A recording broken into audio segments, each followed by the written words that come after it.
E nós vamos falar sobre mercado, falar sobre uma alta mais interessante que a gente teve para café arábica, principalmente na segunda-feira, né, quando os valores subiram bastante.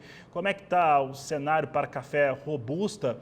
Que se por um lado o Vietnã não está no pior cenário possível de produção, a coisa não está tão bem assim. E o que faz é dar sustentação para o mercado. Um mercado que oscila muito, tem muita volatilidade, e é por isso que nós vamos conversar ao vivo agora com Haroldo Bonfá.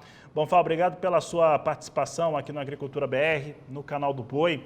E falando a respeito de café arábica, nós estamos tendo um cenário bem interessante sobre o aspecto de exportação.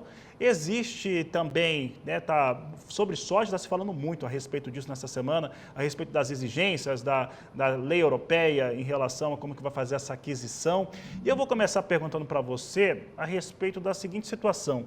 É possível que importadores europeus tenham feito volumes de aquisição maiores do que o normal, tentando se antecipar, por exemplo, se a lei entrar em vigor, apesar que já se acredita que vai ter um adiamento de um ano, mas anteciparam esse cenário. Haroldo, boa tarde, seja bem-vindo.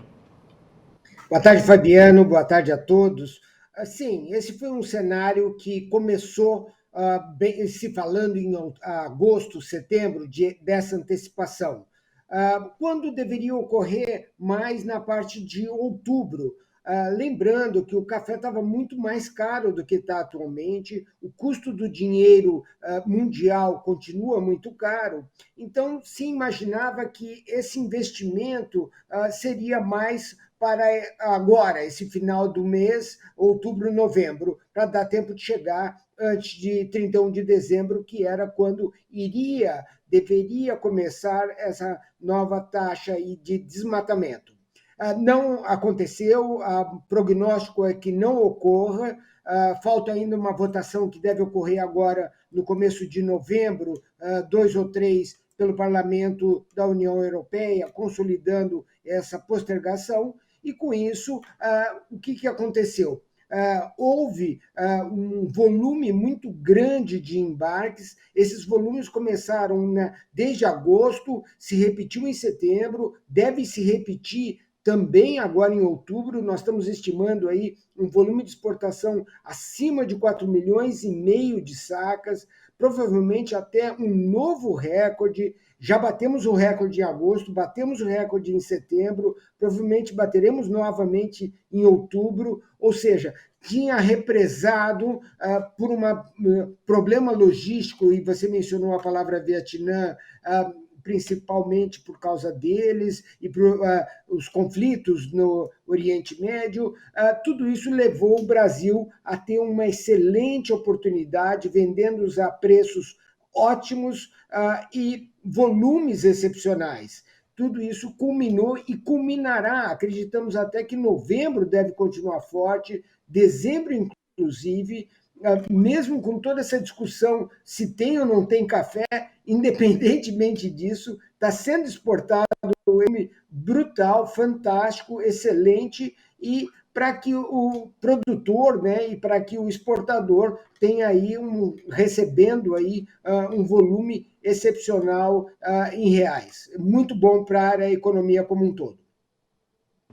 Haroldo, e aí sobre esse aspecto, né, de diversos fatores, é possível a gente pensar num 2025 com talvez até um volume de embarques de café ligeiramente menor, pelo que eu tenho visto do volume que foi embarcado esse ano para aquilo que pode estar disponível, mas também mostrando valores tão firmes ou melhores do que este ano, em média, que a gente viu no ano de 2024?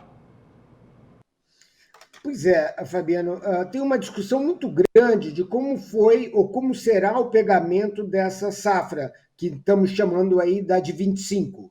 Com isso, tem muita controvérsia no mercado, os produtores estão extremamente preocupados que números que eles vão entregar em 25, estão se falando aí em quebras muito grandes, é cedo ainda para a gente ter essa visão. A florada foi excelente, muito bonita, mas o pegamento está em discussão, e tudo isso vai afetar demais a entrega. Em afetando a entrega, afetará também, obviamente, os preços.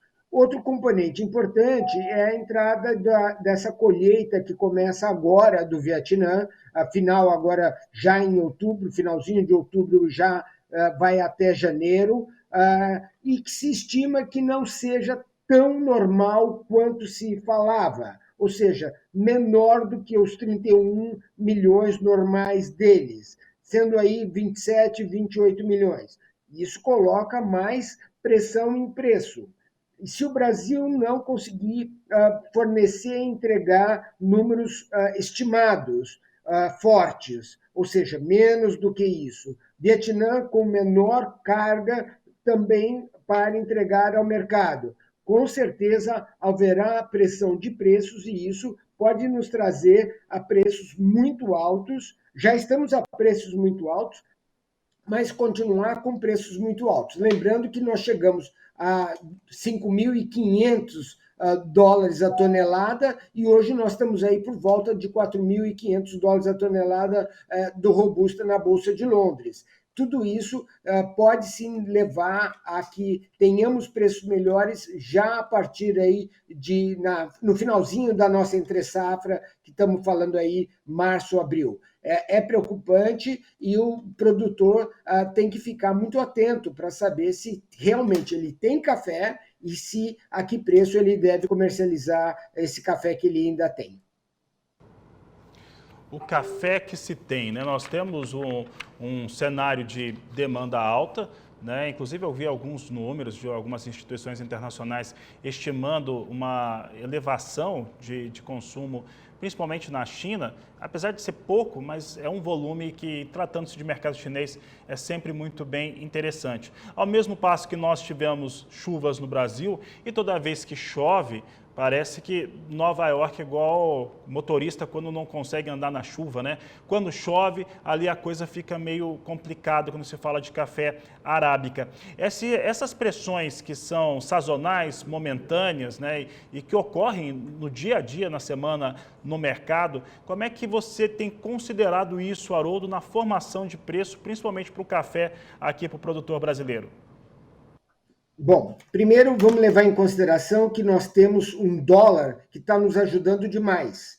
Isso, na composição em reais, isso traz aí um alívio para toda essa volatilidade. O segundo posicionamento é você pegar oportunidades. Como você disse, essa volatilidade tem trazido aí, durante um dia, ele sobe e desce de acordo com notícias ou cálculos, ou até dos robôs, né, que interpretam posições já previamente organizadas e compram ou vendem.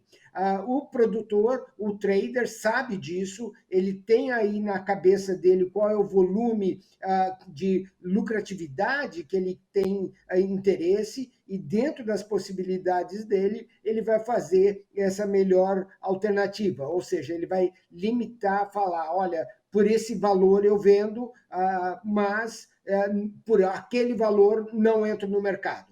Lembrando que o mercado interno está muito limitado, está muito a risco, se a gente puder falar. Por quê? Porque ele também está aguardando que tenha café no futuro. Enquanto isso não ficar definido que volume teremos, ele está assim, como a gente usa uma expressão, da mão para a boca. Ele está usando o necessário que ele precisa para suprir a indústria, por exemplo.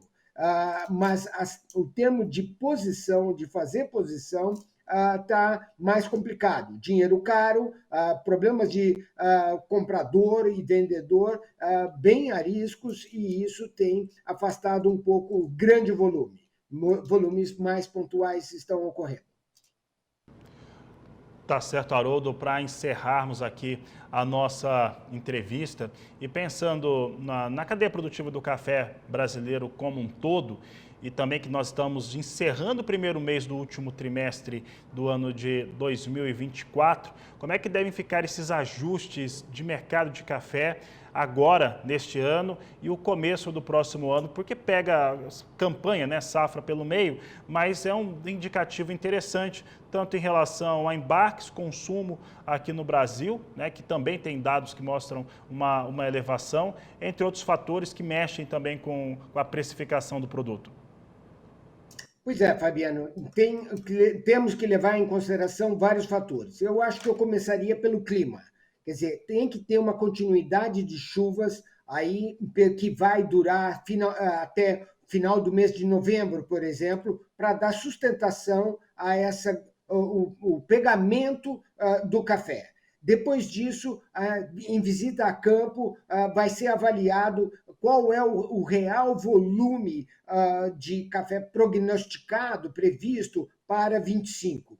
Dentro disso, e supondo que tenhamos aí uma maior normalização de clima entre chuvas e calor, né, que são fatores fundamentais e afetou demais essa safra passada, tudo isso pesado vai ter sim essa normatização do preço.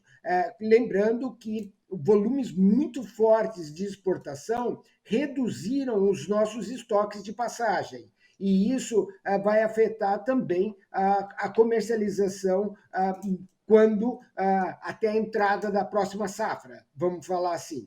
Todos esses fatores, aliados ao dólar, aliados a um consumo que você mencionou, que esperamos aí que dê continuidade, um consumo mais forte, mesmo com essa pressão de alta, tudo isso são fatores importantíssimos que a gente tem para escoar o nosso café. Lembrando que temos problemas ainda de logística, mas como o volume deve diminuir, né, no começo do próximo ano, volume de exportação deve ter mais normalidade em termos de disponibilidade, tanto de containers como de espaço em navios. E tudo isso volta a fluir normalmente, que é o ritmo do café, de altas e baixos, e que todo mundo tem aí a sua oportunidade.